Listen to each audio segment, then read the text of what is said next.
Candidato a la presidencia de la República, estaba haciendo así recién, así le hacía a sus asesores Gabriel Boric con nosotros. Gracias por estar acá, buenas noches. Es el uno del triunfo. Sí. ¿Cómo le va, candidato? Buenas noches. Muy bien, muy buenas noches a todos quienes nos están viendo. Vamos a repetir fórmula, conversamos algunos días con José Antonio Kast durante el noticiero. Contingencia, programa de gobierno, diálogo para tratar de entender también los objetivos que hay detrás de una candidatura. Un par de mentiras deben haber salido. Vamos a partir con contingencia, tal cual como lo hicimos con José Antonio Kast. Y parte de la contingencia que lo ha acompañado, de alguna manera provocada por usted mismo, ¿no? Cuando muestra su examen de drogas en el debate el día lunes. Déjeme preguntarle, porque es una pregunta que mucha gente se ha hecho, ¿por qué test de orina y no test de pelo? Porque sencillamente era más rápido, el test de pelo sale como 500 lucas. Yo había visto uno de 700, en los fact-check hicieron un estudio de la Católica que salía como 540, había que mandarlo a Estados Unidos para poder tener el resultado, y la verdad que como José Antonio Kast y compañía habían estado inventando estas mentiras permanentemente, nosotros queríamos tenerlo a disposición lo antes posible, para, si es que lo sacaba antes, poder decirle, ¿sabe qué? Basta.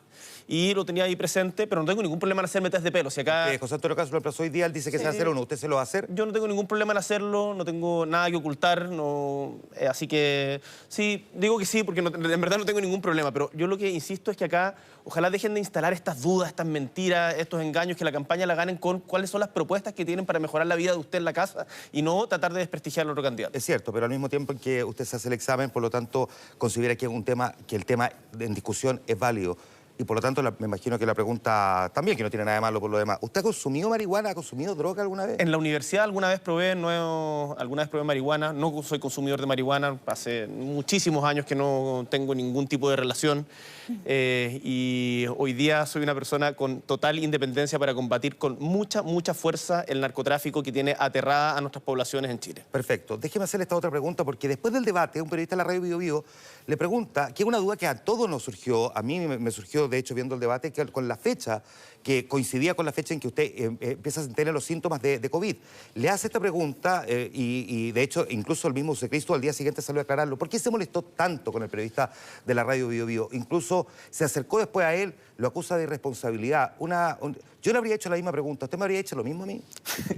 Mira, lo que pasa, Juan Manuel, es que cuando llevamos varios meses de campaña, en donde han inventado historias familiares falsas, han inventado acusaciones falsas, me inventaron hasta una ficha clínica falsa. Ya, pero ese periodista no era. No, está bien, pues, pero están permanentemente sembrando un manto de duda respecto de mis actuaciones que no tienen ningún asidero y obligan a estar dando explicaciones respecto de cosas que no he hecho. Entonces la carga de la prueba se invierte permanentemente gracias a esta actitud de José Antonio Kast, que es muy propia de la ultraderecha, de tratar de instalar fake news y seguir adelante. Dicho esto, la pregunta se la hace el periodista. Está bien, dicho esto, de una de las radios más respetadas y con más credibilidad de Chile. Mira, por eso mismo, a mí lo que me parece importante es que la clínica misma salió a desmentir cualquier tipo de irregularidad en el procedimiento. Porque ¿qué es lo que es irresponsable? Es poner en duda la labor profesional que realizan instituciones que son serias y responsables. La pregunta no era sobre si lo ponía en duda, la pregunta era por qué calzaban las dos fechas y usted no fue capaz de responderlo, que al día siguiente era tan fácil de explicar. El examen en la tarde, los síntomas en la noche. Acababa de salir de un debate de 2 horas. Tremendamente intenso, como ustedes lo vieron, en donde una vez más nos vimos enfrentados a una serie de mentiras. Después salimos del debate e inmediatamente, nuevamente empiezan a poner en duda, habiendo mostrado el certificado, la validez de... Y empezaron con, no sé si lo vieron, orina gate, una cantidad de cuestiones de mentiras. Entonces, la verdad, yo sé que uno al estar en esta situación está sujeto al más duro escrutinio público, y está bien.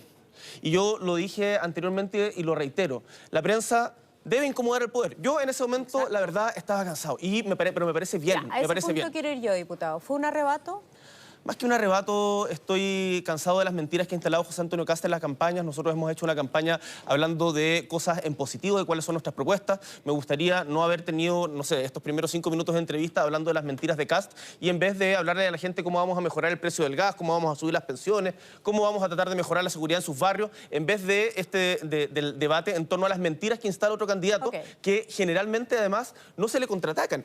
La cantidad de mentiras que dijo en ese debate José Antonio Kast y que ha dicho a lo largo de la campaña, de que los países que tienen aborto tienen una mayor tasa de mortalidad de mujeres. Nosotros lo contrastamos acá. Me parece muy bien. En el candidato. Pero mi punto es que ha sido una conducta permanente la de instalar mentiras, de que ENAP y otras empresas públicas habían tenido siempre pérdidas, de que yo soy consumidor de sustancias ilícitas. Entonces, Diputado, eso es agotador y yo creo que lo que la gente quiere escuchar en un debate es propuestas para Chile. Diputado, pero vamos al fondo. Yo le preguntaba por el candidato, perdón. Pero es diputado. Pero digámosle candidato en esta ocasión. Yo también quiero ir al fondo, porque así como a usted lo provocan, ¿no?, con estas mentiras o estas conspiraciones que usted está mencionando, la verdad es que es también bastante provocador para la prensa las teorías conspirativas que hay alrededor de muchas preguntas que nosotros hacemos, básicamente porque son las preguntas que se hacen los electores y porque creemos nosotros que ustedes deben entregar las respuestas frente a nuestras preguntas. Usted lo acaba de decir, nosotros estamos para incomodar al poder, estamos para hacer las preguntas y que esas preguntas sean respondidas libremente por ustedes. De hecho, la pregunta que hizo el periodista Mario Vera era absolutamente legítima. Y a mí me llamó mucho la atención porque yo estuve presente en el debate en ese momento y sucedió que cuando José Antonio Kast comentó algo acerca de TVN, usted defendió de inmediato la libertad de expresión. Entonces se lo pregunto abiertamente acá también. Nosotros, como periodistas, como medios de comunicación, ¿tendremos límites en algún eventual gobierno suyo? Ningún límite. Okay. Y qué bueno que lo preguntas de manera muy explícita porque yo creo firmemente en la libertad de prensa. Está bien que la prensa incomoda al poder y si eso me toca a mí, bueno, en buena hora, es parte de. Yo soy hoy día una persona que aspira a la más alta magistratura de la República, la primera magistratura de la República y por lo tanto estoy sujeto al escrutinio más detallado que corresponde. Y mira, la gente sabe en la casa, uno es humano, a veces después de una campaña tan larga, llevamos casi un año, uno se cansa también, pero a mí me parece que la prensa ha hecho su pega y jamás voy a denunciar ni conspiraciones de la prensa, ni tampoco voy a empezar a cuestionar por anticipado, que es otra de las recetas que está haciendo la candidatura de José Antonio Kast, los resultados de la elección. Tuviste que ya empezaron a denunciar a que van a estar atentos a eventuales fraudes. Yo digo desde ya. Vamos a hablar de eso más adelante. Perfecto. Sí, vamos a hablar de eso más adelante, pero dame un segundo para insistir en esto de la libertad de prensa y dónde se posicionan los medios, ¿no?, en un eventual gobierno suyo. Y se lo pregunto con algo que está relacionado también con su carácter. Yo estoy de acuerdo, estamos todos muy cansados, lo comentábamos con Juan Manuel al inicio. La verdad es que ha sido un año muy intenso para nosotros, los periodistas, varios años, los políticos, varios años además. Pero es allí precisamente donde los estadistas, ¿no?, muestran su carácter frente a situaciones difíciles. ¿Qué está? La pregunta del periodista va a ser, la verdad es que una cosa mínima en comparación con aquellos momentos difíciles que se pueden enfrentar en la presidencia. ¿Siente usted ahí, candidato, que lo traiciona su carácter? No, yo creo que no, Soledad, porque, mira, a mí me ha tocado estar en momentos muy difíciles. Quizás el más difícil de aquello fue el 15 de noviembre, en donde nos estábamos jugando cuál era la salida que teníamos uno de los momentos más tensos de la República. Y mientras José Antonio Kast decidía por fuera decir de que esto no tenía sentido, que era un entreguismo por parte del gobierno, que no había que negociar, que no había que conversar con nadie, yo me senté a la mesa a conversar con quienes no pensaban como yo para buscar una salida política, institucional, para el pueblo de Chile y que hoy día, no solamente gracias a mí, por supuesto, sino gracias a todos quienes colaboraron y por sobre todo gracias a los chilenos y chilenas que manifestaron su malestar, hoy día estamos escribiendo por primera vez en nuestra historia una constitución democrática, paritaria, con participación de los pueblos originarios. Así que me parece que en esos momentos se juega el carácter. Por cierto, mira, yo soy una persona que cuando se equivoca lo reconoce, que no está exento de cometer errores, que siempre veo mucho valor en el aprendizaje que uno puede recibir de las críticas, por ejemplo, las que ustedes me hacen ahora, y lo tomo. No me voy a reaccionar de gato de espalda y digo, no, sabes que no, voy a seguir igual. No, lo tomo, hay que respirar más profundo, ir más allá del cansancio, y eso yo creo que la gente de la casa lo entiende. Muy bien, seguimos, pero antes siempre es bueno recordar que a partir de las 22 horas Mega está autorizado para transmitir programas para mayores de 18 años. ¿Vienen preguntas para mayores? No. Candidato, lo llevo a otra cosa. Nunca en Chile el candidato que ha pasado segundo a segunda vuelta ha logrado ganar la presidencial, dar vuelta al resultado. En el fondo, que llegó segundo se convierte en presidente. Siempre el que pasa primero a la segunda vuelta termina ganando la presidencial. ¿Qué le hace pensar a usted que puede cambiar un hecho que está avalado por la estadística en Chile desde que tenemos segunda vuelta? Que estas elecciones son muy particulares. En general, desde la vuelta a la democracia, Yo creo que más o menos se sabía quién iba a ser el presidente de la República con bastante anticipación. Las encuestas lo decían de manera muy clara. Hemos tenido unos años muy intensos, de mucha volatilidad, y yo creo que en particular en esta segunda vuelta hemos logrado convocar a un amplio espectro de chilenos y chilenas que quieren transformaciones con estabilidad, que yo lo veo cuando voy a terreno, cuando voy a las comunas, cuando hablo también con técnicos de todos los sectores, de que se requiere más acuerdo y menos división, y que en ese sentido se han sentido más convocados por nuestra propuesta y nuestra actitud de diálogo y de abrazar, de unir, más que la postura de ultraderecha del candidato José Antonio Kast. Y hablan también de la moderación, en la palabra diálogo, de hecho le ha aparecido muchas veces durante esta segunda etapa de su campaña, a diferencia de la palabra lucha, que estuvo muy presente, incluso en su primera etapa cuando usted estaba en la primaria. Ahora, déjeme preguntarle esto, si usted gana, no va a tener un Congreso a su favor. Si gana Kast tampoco. Ninguno de los dos tiene un Congreso a su favor. Pero en el caso suyo, le hago la misma pregunta por de pronto que le hice a José Antonio Kast. ¿Estaría obligado a hacer un gobierno, y escuche bien la frase, en la medida de lo posible, como Elwin, primero, al que usted también citó el día lunes? Primero, Juan Manuel, la palabra diálogo yo la he tenido incorporada hace mucho tiempo en mi trayectoria. Lo hicimos cuando convencimos a parte importante de la sociedad chilena de que la educación debía ser un derecho y no un negocio, como planteaba en ese entonces el presidente Piñera. Lo hicimos cuando nos sentamos a dialogar por una convocatoria del presidente Piñera en el Acuerdo Nacional por la Infancia, en donde habían algunos en mi sector que no querían, que decían de que eso era hacerle el juego de Piñera. Y yo, por supuesto, que frente a la infancia vulnerada en sus derechos, dijimos, hay que ir, hay que sentarse, hay que conversar con quienes piensan distinto. Lo hicimos para poder reducirle el sueldo a los parlamentarios. ¿Tú te acuerdas cómo nos trataron transversalmente en todo el espectro político y logramos bajar el sueldo de los parlamentarios? Entonces, el diálogo no es algo que haya aparecido ahora en materia de segunda vuelta. Dicho esto, la política para mí es el arte de ponerse de acuerdo entre quienes piensan diferente en función de un bien común compartido. Y eso implica, por cierto, hacerse cargo de la realidad. Más allá de las frases para tratar de situarse con uno u otro gobernante, yo estoy convencido de que el gobierno, el parlamento equilibrado que vamos a tener, es una oportunidad. Es una oportunidad y no lo veo como una suerte de castigo, sino que estamos obligados a ponernos de acuerdo. Y en materia de pensiones, por ejemplo, no podemos seguir esperando.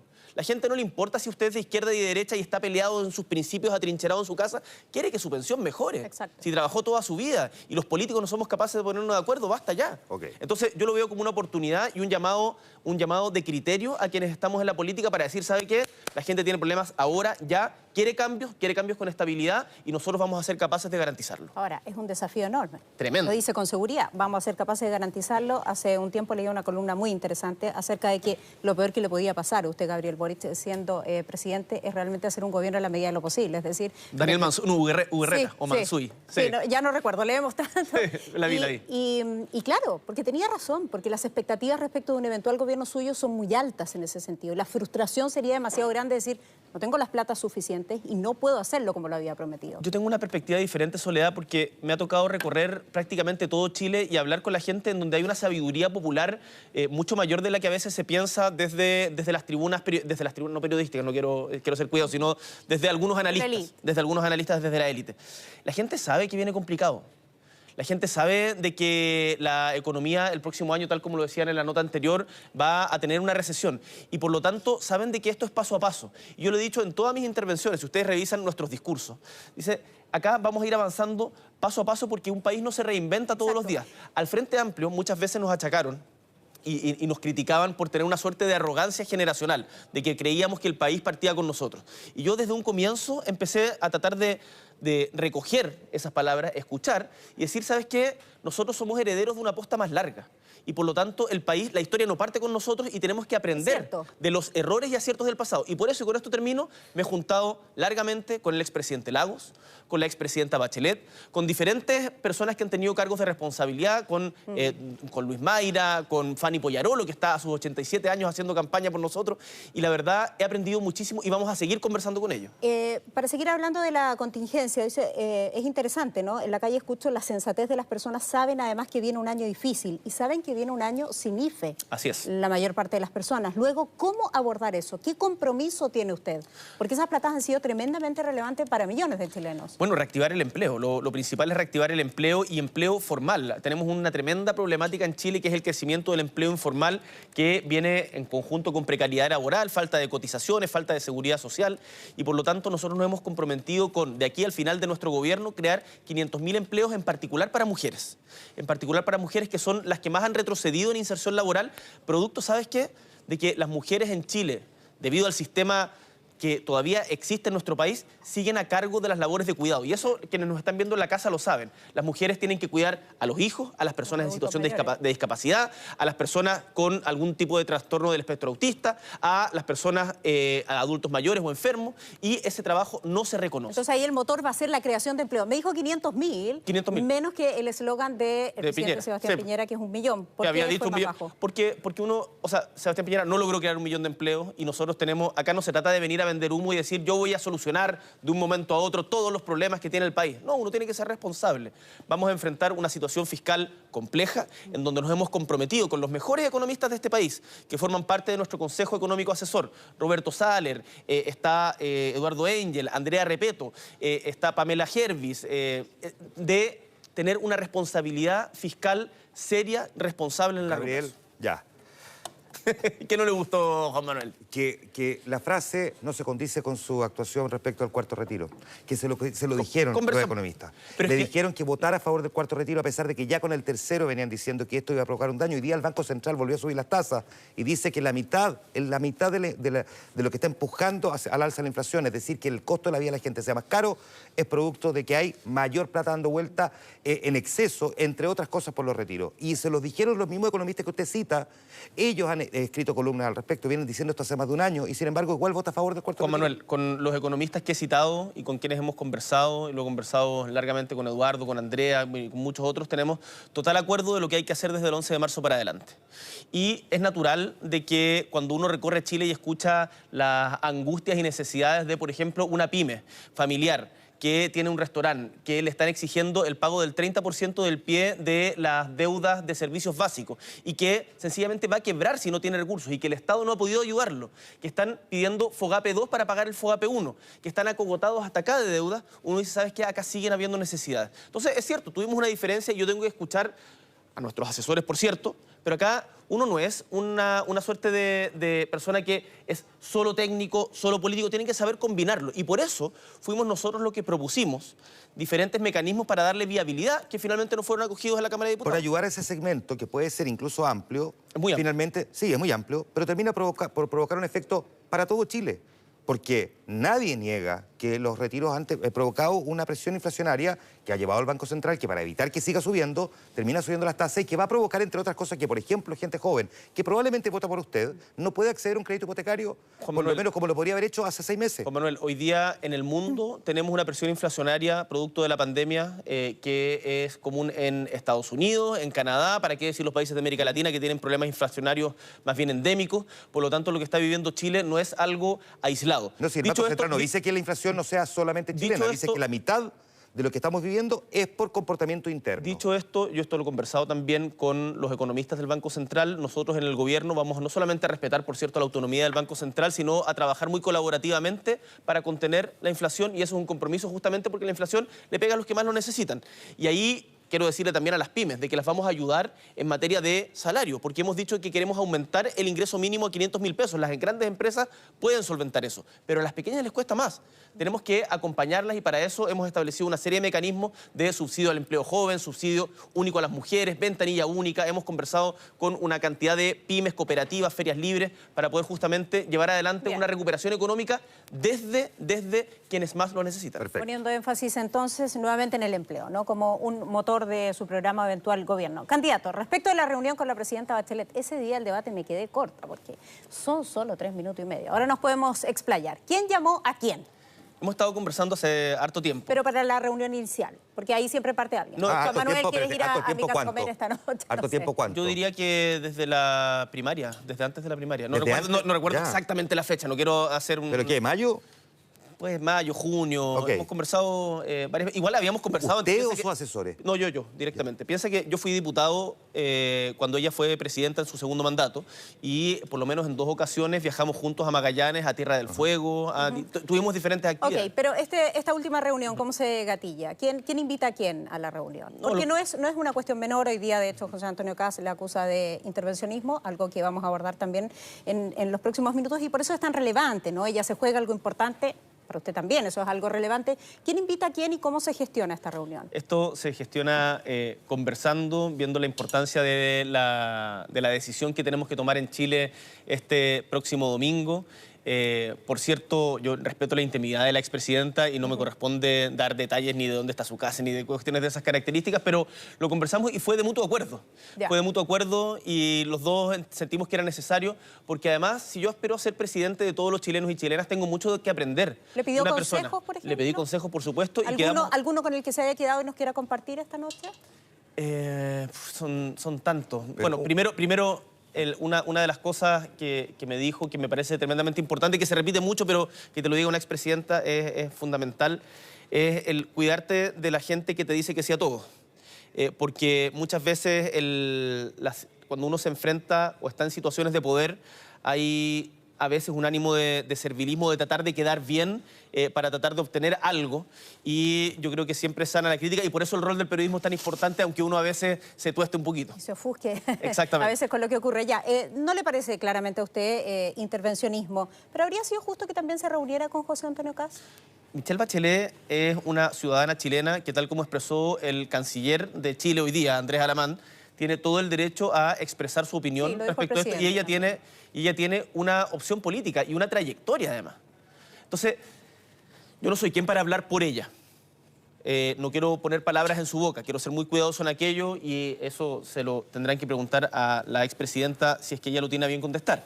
Pero yo me imagino de que una persona que sigue defendiendo hasta el día de hoy a la dictadura que asesinó a su padre, debe ser difícil sentarse a conversar así nomás en el marco de una segunda vuelta durante la próxima semana. Recordemos de que José Antonio... Mira, sobre mí pueden haber dudas, algunas dudas. Y yo estoy acá para tratar de aclararlas, para poder darle certeza y tranquilidad a quienes nos están viendo en su casa. Pero sobre José Antonio Kast no hay dudas. Es un pinochetista, lo sigue siendo, no es capaz de decirle dictadura lo que pasó en Chile y sigue defendiendo a los criminales que le hicieron daño, por ejemplo, a la familia de Michelle Bachelet.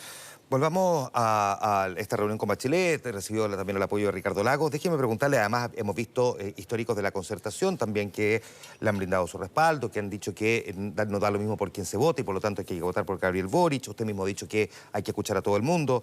Ahora que ha conversado con los históricos de la Concertación, déjeme hacerle esta pregunta. ¿Fueron 30 pesos o fueron 30 años? Mira, yo no creo que a las consignas de la calle haya que pedirle que sean manifiestos historiográficos. Por lo tanto... No, pero me imagino en una lógica de quién quiere gobernar Chile y que pretende tener cintura estadista, es capaz de dar una respuesta a una pregunta como esa. Lo que me corresponde a mí es ir más allá de un eslogan.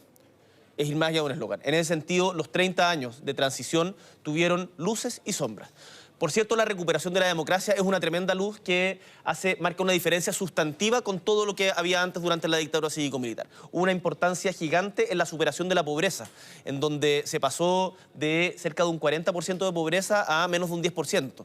Hubo una masificación de la educación en todos sus niveles que fue tremendamente relevante, desde la educación superior, con una carga de deuda tremenda en el caso del CAE, que eso también es una crítica que nosotros tenemos, pero también en educación inicial, en el segundo gobierno de la presidenta, o la extensión de la jornada escolar completa en la época del presidente Eduardo Frei Ruiz-Tagle. Entonces, las cosas no son o blanco o negro. Uno tiene que aprender, y más aún desde la posición que me toca estar hoy día, a evaluar los aciertos y errores. Nosotros como generación creo que tenemos todo el derecho de tener una visión crítica de lo que hicieron nuestros antecesores, sin que eso signifique de que queramos construir todo desde cero. Tenemos que aprender, insisto, había una carta muy buena que se las recomiendo de Carolina Toá, hace poquito. Sí. Una columna muy interesante justamente sobre este debate generacional.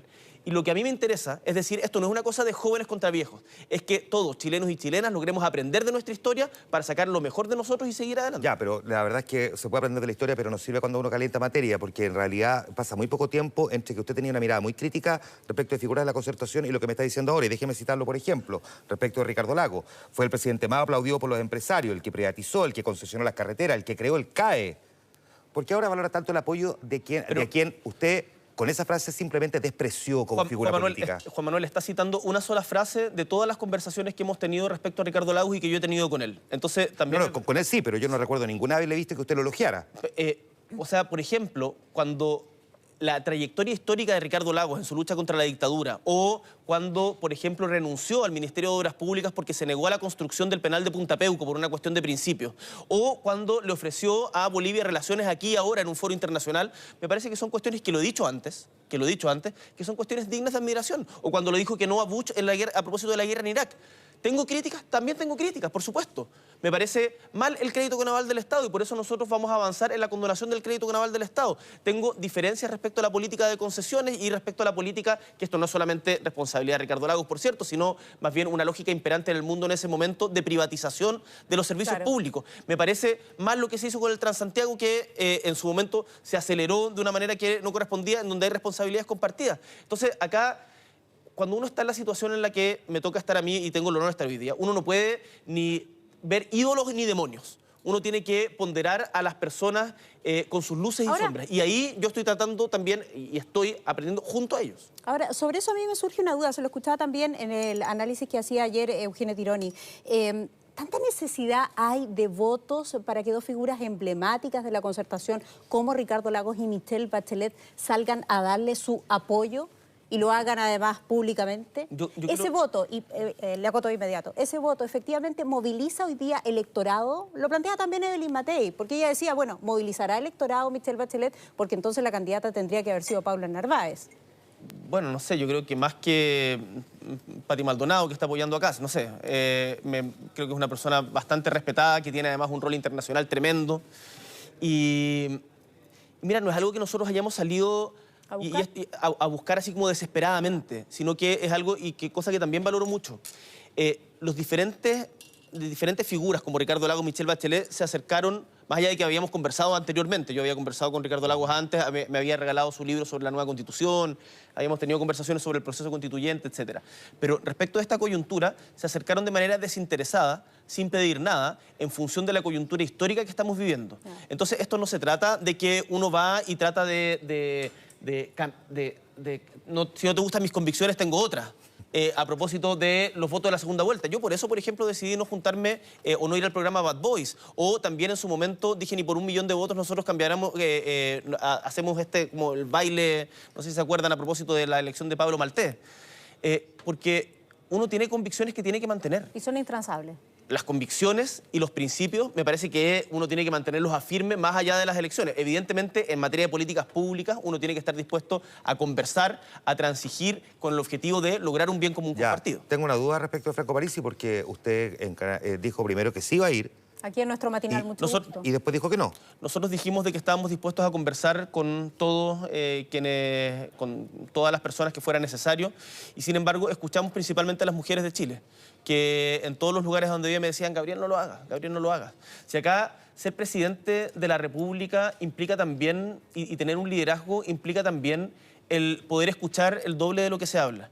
Y en ese proceso de escucha uno toma decisiones. Ya, pero usted le dijo a Iván Valenzuela en Mesa Central una cosa distinta, cuando le preguntó si no era validar a un candidato que no ha pagado la pensión alimenticia, y él dijo, esto no es Franco Parisi, es el elector de Franco Parisi. ¿Qué cambió ahí? No, pero es que eso que ahora es Franco Parisi, no el elector. La gente que votó por Franco Parisi, tiene todo el derecho a sentirse indignada con la política por los privilegios que ha tenido la política durante demasiado tiempo en Chile, por las colusiones, por una sensación de frustración entre ver las peleas que muchas veces tenemos entre izquierda y derecha que no llegan a nada. Y a esos electores yo, por cierto, que quiero hablarles.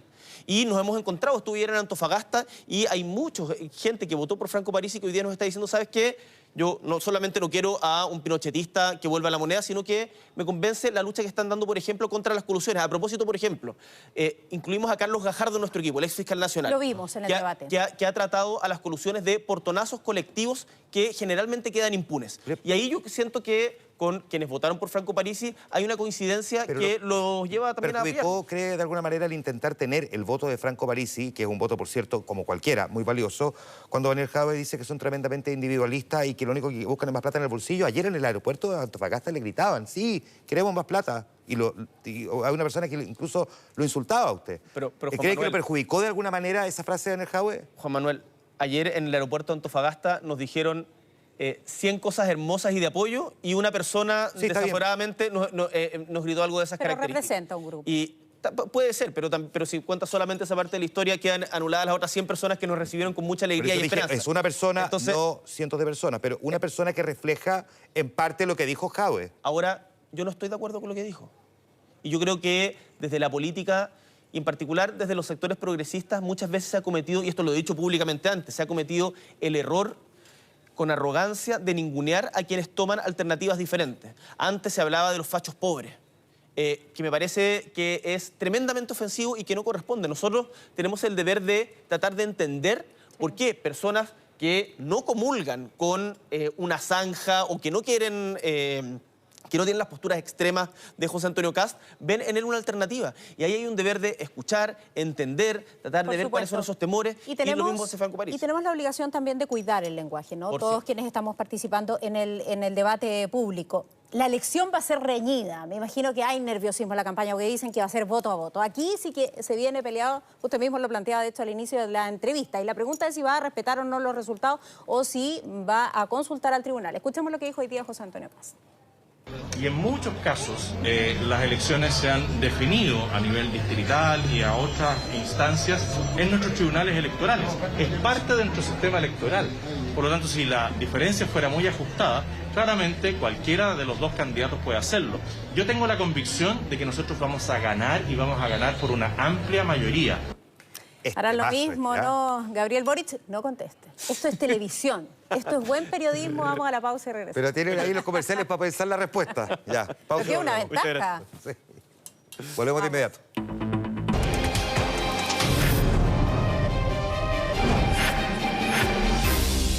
Ya estamos de regreso conversando en vivo en Mega Noticias Prime con el candidato presidencial de Prueba de Dignidad, Gabriel Boric. Candidato, dejamos establecida ya la pregunta, escuchábamos las declaraciones de José Antonio Kast, decía que si es necesario va a recurrir al tribunal. Antes de contestarme si usted lo va a hacer o no, ¿cómo cree que va a ser? ¿Qué tan reñida va a ser la elección de este domingo 19? Yo creo que efectivamente va a ser una elección apretada. Creo que el exceso de confianza y la arrogancia siempre son malos consejeros en política, pero en la vida. Y por lo tanto llamo a todos quienes creen y se han sentido convocados por nuestra campaña a movilizarse, a hablar con sus vecinos, con sus compañeros de trabajo, con sus familiares, para convencer a esa persona que está en la duda todavía de si ir a votar o no. Va a ser voto a voto. Va a ser voto a voto, y además los invito a que se inscriban a ser apoderados en boricpresidente.cl, porque vamos a tener que defender cada uno de los votos ese día. Pero yo quiero responder de manera muy categórica. Voy a respetar totalmente el resultado de la elección. No tengo ninguna duda de la credibilidad del servicio electoral chileno, de todas las instituciones chilenas y del respeto que además va a tener el gobierno de Chile en esto. Así que lo que está haciendo Kast es el manual de la ultraderecha. ¿Y no va a recurrir al tribunal? No voy a recurrir a los tribunales porque me parece que el plantear desde ya un manto de duda respecto a la legalidad de la elección me parece que es absolutamente innecesario. Daniel Jadwe, en su programa Sin Maquillaje, este que tiene en YouTube, dijo hace un rato, nos roban un voto por mesa y perdemos la elección. Bueno, por eso hay que defender todos los votos. Y por eso es importante a ti que estás viendo este programa que te inscribas como apoderado. Porque en boricpresidente.cl lo puedes hacer, necesitamos en todas las mesas tener apoderados. Pero yo voy a respetar plenamente y confío en la institucionalidad chilena. Insisto, lo que está haciendo José Antonio Kast de empezar a sembrar de a poquito un manto de dudas sobre la legalidad de la elección es la clásica de la ultraderecha, lo mismo que hacía Trump, Bolsonaro, todos aquellos, y no dejemos que eso le pase a Chile. En este panorama tan reñido, electoral tan reñido, ¿qué posibilidades reales tiene de ganar? Porque ningún candidato que haya perdido en la primera vuelta ha ganado la presidencia. Ahora, también a lo mejor me va a contestar, bueno, pero ninguno que ha ganado la metropolitana ha dejado de ser el presidente. No, y también, mira, si tú ves cómo llegamos hasta acá, nadie da un peso por nosotros en un comienzo. O sea, algunos se burlaban de que no íbamos a juntar las firmas, después pensaron que éramos una candidatura bandejera para las primarias, después... ¿Y usted mismo daba un peso por usted? Pero, mira, yo soy una persona que siempre es capaz de dudar de sí misma, pero en ningún caso decía, esto está listo. Y sabía que enfrentábamos un escenario adverso. Pero cuando se inscribió para competir con Jadwe, ¿pensó que podía ser más simbólico que otra cosa su candidatura? Al principio, al menos. No, simbólico no. Simbólico no. No, nosotros, o sea, cuando yo me inscribí y cuando tomamos la decisión en el Frente Amplio, fue una decisión de vamos con todo. O sea, acá esta no es una candidatura bandejera, no es una candidatura que sea solamente para un saludo a la bandera. Y por eso la enfrentamos de esa manera. Y por eso se desplegaron cientos de voluntades a lo largo de Chile. Y quiero aprovechar de agradecerle también a toda la gente que ha dejado los pies en la calle, desde Bisbiri, en donde pusieron un cartel el otro día, hasta Puerto Williams, en donde también nos están apoyando. ¿Y qué le pasó ahí? Que la suma de Jaue y Boric en la primaria de Apruebo de Dignidad es más o menos el equivalente a lo que usted obtuvo en la primera vuelta. Un poquitito menos, sí. 60.000 votos de diferencia, para ser más preciso. ¿Qué podrían ser, eventualmente, algunos dicen, algunos que votan socialista, que decidieron apoyarlo a usted, pero no hay una gran diferencia ahí? ¿Qué pasó que no logró convocar más personas? ¿Qué ocurrió en la estrategia de campaña, cree usted, que no le permitió abrochar con mayor certeza otro tipo de electorado? A ver, yo creo que la primera vuelta, el resultado, muchos han hablado del resultado, yo creo que no es un mal resultado. Creo que nosotros logramos mantener todo lo que toda la gente que había votado en nuestra primaria, subir levemente, ¿cierto? Ese era su piso. Ese era nuestro pero piso. Se encontró con un techo muy bajo. Pero piensa que había 9 candidaturas, había una alta dispersión del voto. 7 candidaturas. ¿7? ¿9? 7, perdón. 7. Me van a decir, ahora van a sacar esto como un error de 7 candidaturas. Es que estaba pensando en Gino Lorenzini y en Diego Ancalao. En Diego Ancalao, que los bajaron antes, estaba pensando en ese momento. Pero 7 candidaturas, una alta dispersión. Y yo creo que también escuchamos el mensaje de la gente. Si ninguno de los que nunca habían habido votaciones de estas características en primera vuelta, y por lo tanto nos obliga a ampliar el electorado. Uno no puede. Yo cometí un error el día de la elección, el día del 19, el día que fue 21, la primera vuelta. 21. En que todavía estábamos en una lógica de hablarle solamente a los propios. Y yo creo que es súper importante que la gente que nos está viendo en su casa entienda y sepa de que yo tengo la convicción de ser el presidente de todos los chilenos y chilenas, incluso, por cierto, de quienes no voten por mí este domingo. Así que en eso nos las vamos a jugar. Hemos escuchado la voz de la gente, incorporado temas que no estaban en la primera línea de nuestra temática. Nosotros habíamos hablado mucho de medio ambiente, que es muy importante, por cierto, de salud, del tema previsional, y ahora incorporamos con mucha fuerza seguridad, que es tremendamente importante y que nos lo han dicho en todos los barrios. En todos los barrios donde va, la gente quiere recuperar los espacios públicos del narco, de la delincuencia, y eso, por cierto, que tiene que ser una prioridad de nuestro programa. Bueno, y por eso también vamos a hablar más adelante de qué significa refundar Carabineros, ¿no? Y qué significa realmente como una reforma tan profunda y qué es lo que pasaría con los efectivos. Pero antes de ir a la pausa, le quiero dejar planteada una pregunta. ¿Qué significa para usted hoy Daniel Jaue? Si se ha transformado efectivamente o no en un fantasma en su candidatura, porque él ha tenido declaraciones bastante tajantes, como por ejemplo, este es el 90% del programa que nosotros presentamos luego de que usted ganara en primera vuelta. Le ponemos pausa, nos vamos a la pausa. Y con música de suspenso incluida. Y con música de 22 horas. Sí. Vamos y volvemos de inmediato a esta entrevista en vivo junto a Gabriel Boric en Mega Noticias Prime. Espérenos.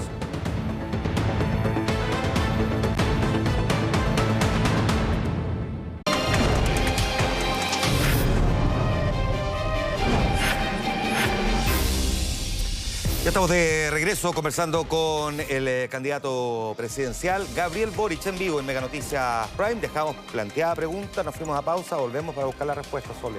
Sí, candidato, Daniel Jaue no solo es comunista, también defiende su posición, tiene un carácter, ¿no? Tiene un carácter que dejó y demuestra claramente en cada una de sus intervenciones. Se ha transformado él en un fantasma prácticamente en su campaña. No voy con la típica pregunta si va a ser o no ministro del Interior, usted ya lo aclaró, no, al parecer queda fuera de su gabinete político, pero no se puede despegar de Daniel Jaue ni del Partido Comunista, usted.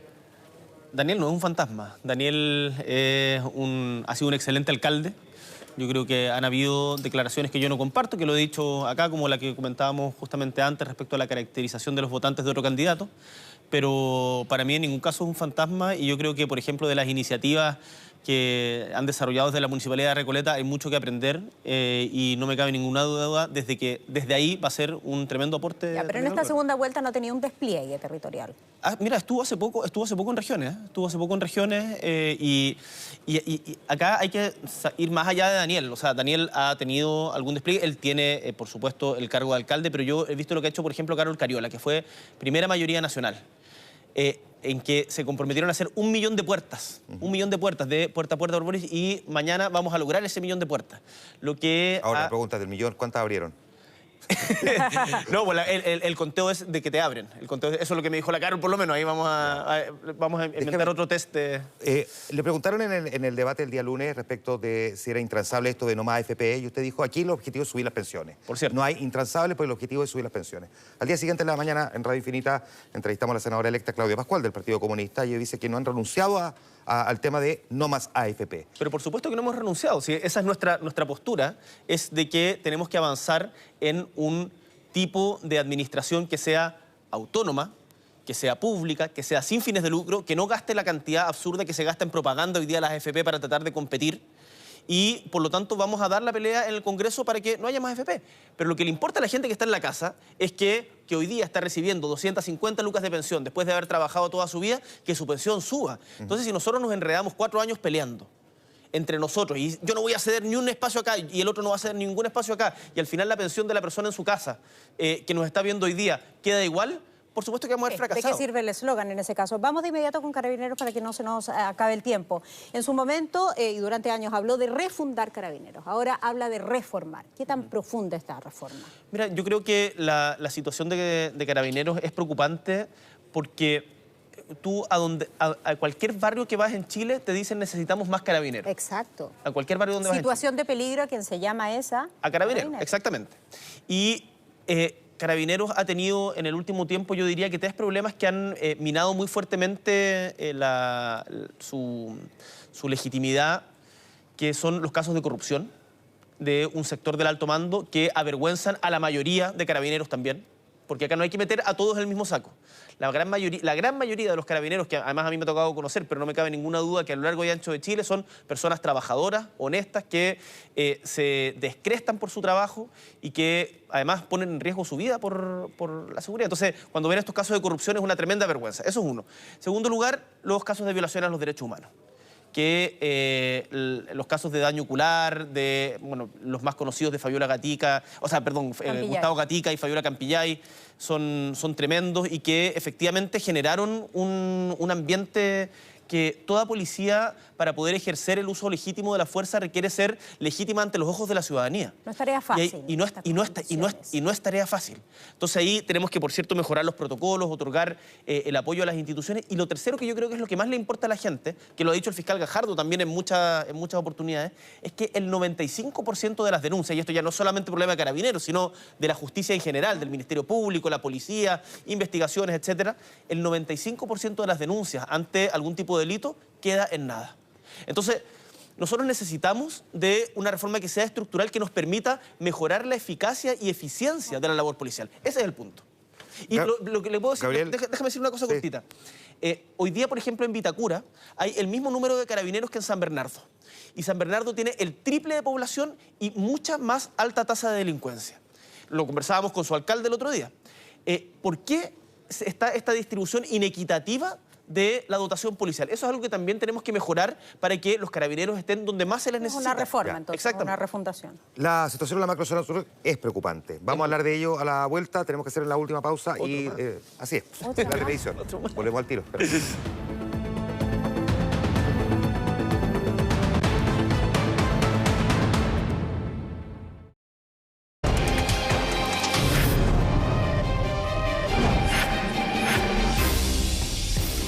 Si se emitieran los comerciales, pero no se emiten.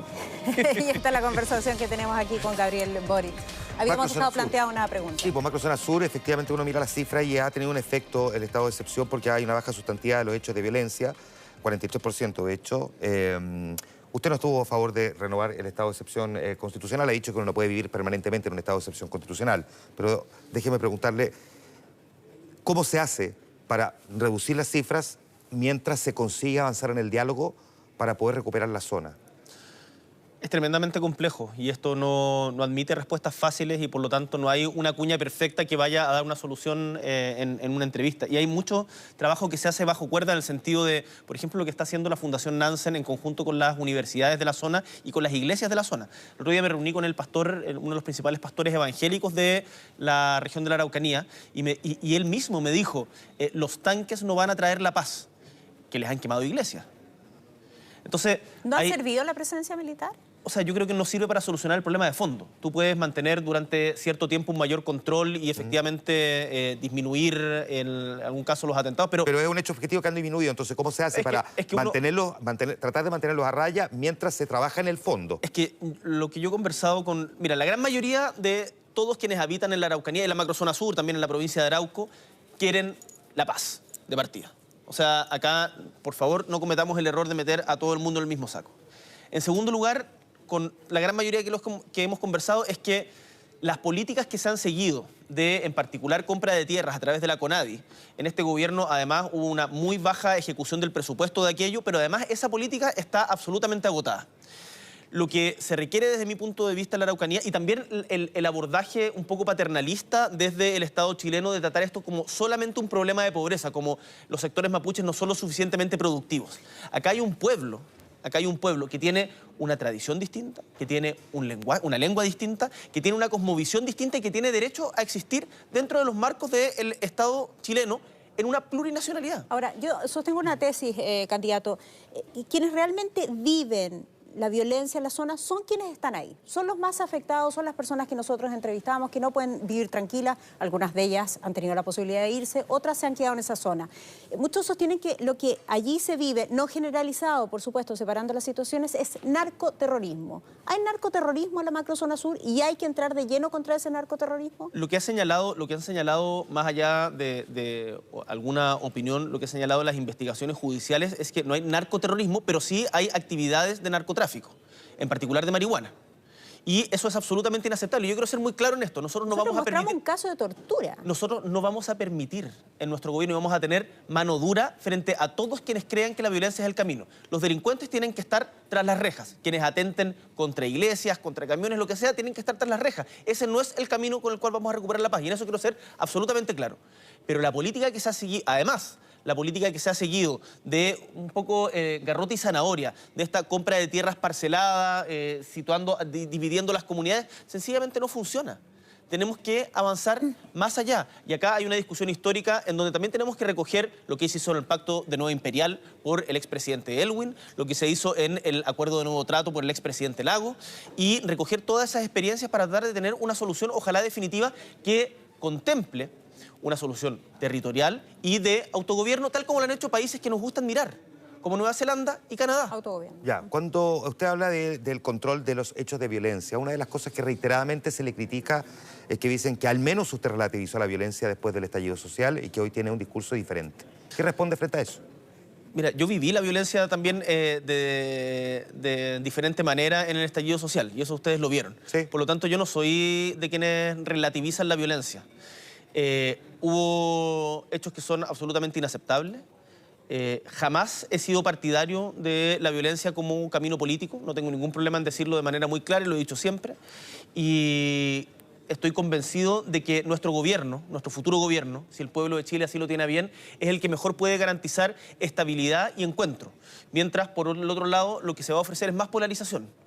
Y por lo tanto, eso es algo que a mí me tranquiliza, de que justamente porque venimos de los movimientos sociales, porque hemos estado ahí tratando de construir una alternativa, vamos a poder también sentar a las diferentes partes a conversar. Obvio. ¿Cómo se relativiza entonces la posición que usted ha defendido de lo que usted decía, es legítima desobediencia civil cuando se cruzaba hacia la violencia? La violencia tiene montones de caras. No es solamente el quemar un local comercial, atacar a carabineros, también era el que baila pasa. O dejar sin ojos a una persona. Sí, pero también era el que baila pasa y montones de otras cosas que fueron en algún momento relativizados por usted y su sector. No, yo no relativicé nada. Yo jamás salí a aplaudir el que baila pasa ni nada de esas características. Usted puede revisar íntegramente mis declaraciones.